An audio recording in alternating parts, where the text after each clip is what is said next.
So I'm preparing to start testing on my small unmanned aerial system that I'm developing in support of supervisory control. This is the Phase 1 platform.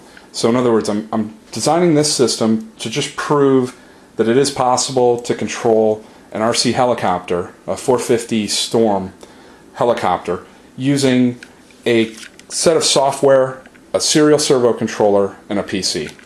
Now I've got this running right now on a very small netbook. I'm going to be controlling it using this USB joystick gamepad.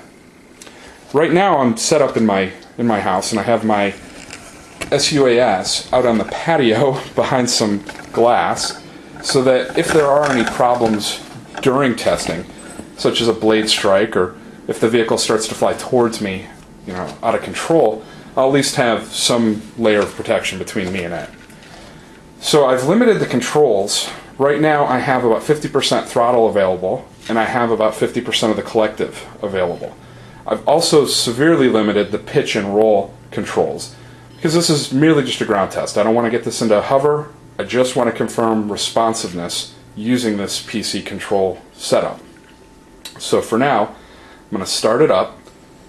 So we are moving in the right direction. I'm at about 5% power.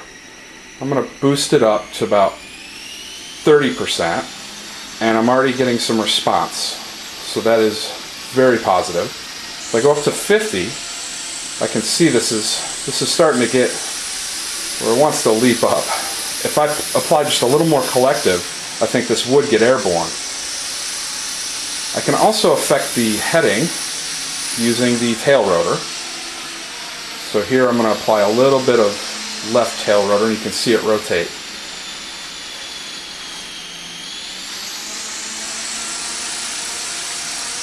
I'm going to spool down the throttle a little bit. Here I'm going to test the pitch and roll work, so we can watch the rotor disc.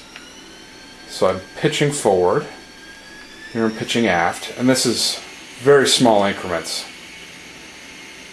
So I can see it move, I can see the swash plate move accordingly, so that is very positive. In fact, here it's actually moving back just slightly. So it is very responsive. So I'm very happy with this performance. And I'm only at about 50% of 50%, so really 25% power. So I should have more than enough to be able to lift off with this landing gear, and hopefully still be able to add the first-person view control system. Oh, now we've had our first mishap, so